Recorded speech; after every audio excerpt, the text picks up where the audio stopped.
There was a recent study that said that 40% of liberal women have mental health issues. Yeah, for real. Don't take my word for it. Go Google it. I mean, that's what Google's there for. You can Google anything and find out anything, so you don't have to take anybody's word for anything. Don't take my word for it. Go check it out for yourself. But it's true. 2 out of 5 liberal women are nuts. They've had mental health issue. What the fuck you think that means, motherfucker? It means that they're nuts. They're off their fucking rocker, right? And you don't want to date a woman who's crazy, okay? I did a video called Don't Fuck Crazy, yeah? But yeah, you don't fuck a crazy woman.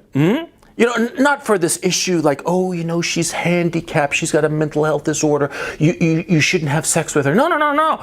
Don't fuck a crazy girl, because she's going to wind up chasing you around your kitchen table with a serrated knife, threatening to chop your balls off. That's why you don't date a crazy chick. But quite apart from that possibility, which is a real possibility, which happened to me as a matter of fact, you don't date a liberal chick. Well, a crazy chick you don't date, but a liberal chick you don't date. Not because there's a 2 in 5 chance of them being nuts. That's bad enough. No. The other problem is that, the other 3 in 5 liberal chicks, they are going to be, simply put, they're going to be nasty pieces of work. Yeah, on the one hand, you'll discover that a lot of liberal women, especially the more self-consciously liberal women, they are completely inflexible insofar as their outlook on the world. If you come at them with a different way of perceiving the world, something that goes against the grain of their ideology, it's not merely that they're just, going to listen to you politely and then move on. No, they'll attack you. They'll attack you and say that you're completely wrong. And they're going to attack you with a fervor that goes beyond merely disagreeing about something, whatsoever that something may be. It's not that they're merely going to disagree with you, they're going to go after you with a vehemence, with a vengeance. Because, you see, from their point of view, you disagreeing with their point of view is not merely an issue of you having a different perspective on a particular issue. No. It signals to them that you are a moral failure, that you're a bad person. Yeah, and so what they'll do is that they'll attack you. They'll attack you publicly, and it'll be embarrassing to you, embarrassing to her, but she won't even care. She'll just attack you to show, if only to herself, that she's a good and decent person, and she's attacking you, the evil bastard, who are espousing a perfectly legitimate point of view that she just happens to disagree with. You see the problem? See?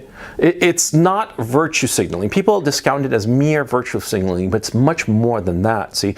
It's not that they are signaling to other people. They're signaling to themselves. See? It's the basis of their perception of themselves as good and decent people.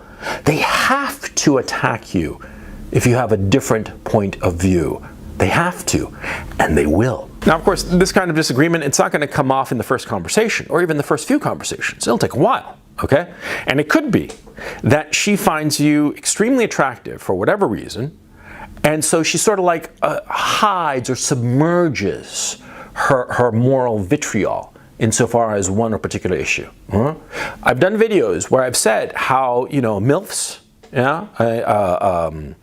single mothers, they hide who they truly are in order to latch on to the guy, in order to latch on to you. I've said that, right? Same thing with liberal chicks. Liberal chicks, if they find you attractive, if they find you that you are somebody that they should be with, okay, then they will submerge this moral vitriol of theirs until you're into the relationship. But it'll eventually flourish. It'll eventually flourish because it happens every single time. Because they can't help themselves. Yeah, this moral vitriol, it'll come out and it'll get fucking ugly. I'll tell you that. I mean, I've had a few cases where I dated a girl, and after a while, it came out, right? And the thing is, I realized after the fact, of course, that she thought that she could convert me. Yeah, right. Men and women can't change one another. Okay, that's a big old lie, but that's for another video. But the point, see, these liberal women that I've dated on occasion, they tried to convert me. And when they realized that they couldn't convert me, because I thought out the issues fairly carefully, and I had made up my mind, and a lot of times these liberal girls, they come at you with half-assed idiocy, to try to change your mind about something. Well, I blew them out of the water. okay? And see, that caused a huge rift, because see, it wasn't that I merely didn't change my mind in order to be with her. No. I gave good reasons why her ideas were bad ideas, and that they couldn't handle it. They couldn't handle it, and it was just a big fucking mess. And it'll be a big fucking mess for you if you date a liberal chick. Hey, look, see, not all liberal chicks, okay? Hey, you know that saying, not all women are like that? Yeah, not all liberal chicks are like that. There's a sliding scale, okay? See, you got on the very far end, you got the real hardcore lefties. And here in the middle, you've got the ones who are sort of like left-wing because it's like the done thing. It's almost like a social signifier. Well, in fact, it is a social signifier, but again, that's for another video. And then there are the ones far over here that they say that they're left, but they don't really give a shit. They don't give a shit about politics in general, okay? Usually, those girls who are on the far zero end of the scale, those are the girls who have a very solid sense of who they are. And that's why they don't really care about politics, because they are not deriving a sense of self from political ideology. For them, political ideology is just something that they kind of believe in, but it doesn't really affect them. The ones on the extreme, however, for them, the ones who are really political, for them it's who they are. And for you to disagree with their politics, let alone reject her politics, for her, you're rejecting who she is. You are rejecting her. And that's why she can't stomach it. So you see, you can only date the ones who are sort of like mildly liberal or not really liberal at all. They just talk about it but don't really give a shit about it. Those are the women that you can date. The more political they are, I mean self-consciously political, the less you can get involved with them. Because of the reasons I explained, see? Because you are rejecting them. And they will hate you for it. Of course, this all assumes that you're a guy who's got political opinions that differ from a liberal chick's, right? And or you're not going to change your mind because of the liberal chick, right? I mean, the key issue, see? Because it could be that you're a guy who just doesn't give a shit about politics, right? And so you're going to be thinking, well, I don't care about politics, so what do I really give a shit about as to whether my woman is far lefty? Oh, son. See, even if you're completely apolitical, I mean, you just don't give a shit about it, okay? The problem is that this leftist bullshit, she's going to bring it into your home, man. She's going to bring it into your apartment. She's going to tell you what to eat, what to say, what to think. Do you really want to be with a woman like that? Yeah, because that's the thing, you see. These hard left girls, right? The hard left girls, what's going on with them? They look at it like a moral precept. Their political ideology is a moral precept, and they're going to do everything in their power to convert you. And eventually, you're going to hit some stumbling block that you're going to say, no, baby, I'm not going to go that way. And that's going to be the end of the relationship. And the thing is, see, that stumbling block, it's not going to be just a little stumbling block that trips you up a little bit and you're on your way. No. It's going to be something foundational about who you are, who you perceive yourself to be, what you want out of life. And she's going to basically say, either your life or my ideology.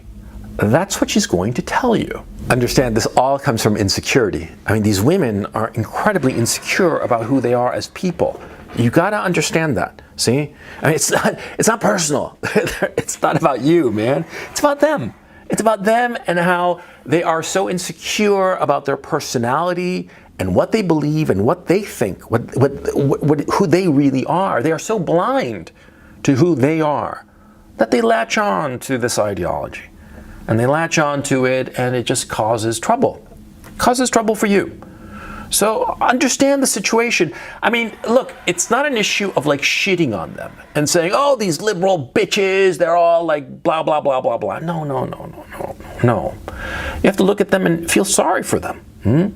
Because these hard left women, these women who get their entire identity and their sense of self from their politics, these are essentially hollow women. You ever read the poem by T.S. Eliot? Same fucking thing. Only female. Yeah. They are hollow women who don't have anything inside it, or they believe that they don't. See? They have this self-conception of themselves as being worthless, having nothing. And so that's why they latch on to this. Or often, too, what they truly believe in their hearts goes so against what they've been programmed and conditioned to believe is what is morally good, that they have this weird disconnect between what flowers in their heart and what they have to believe in. And this contradiction is so heavy, so lethal to themselves and lethal to everybody around them, that you don't want to be around them. No, because eventually it'll blow up. It will eventually blow up in some way or another. I mean, have you noticed how many liberal girls are these huge sluts? I mean, they hop around from cock to cock. What do you think is going on? Or they're drug addicts, or they cover themselves really, in tattoos, or they binge drink every weekend, sometimes every fucking night. What do you think is going on? There's this great book I read by this Boston writer. Her name's Carolyn Knapp. Carolyn Knapp. It was called Drinking, a Love Story. And it was about her life. And she was a functioning alcoholic. And she was a good liberal girl from New England, you know the type. Pale, blue eyes, long, lank, blonde hair. Very smart, very capable, very hardworking. Completely an alcoholic. I mean, an alcoholic to her boots. And totally liberal. See? You think that those two things aren't related? Yeah. See? Yeah, these poor girls, you gotta understand what's going on. And the crazy ones, same fucking thing. They're nuts. I mean, they're crazy. The 40% that I mentioned, right? And what's going on with them? See? They're latching on to liberal politics like a life raft. And if you attach yourself to her, well, you're gonna drown with her.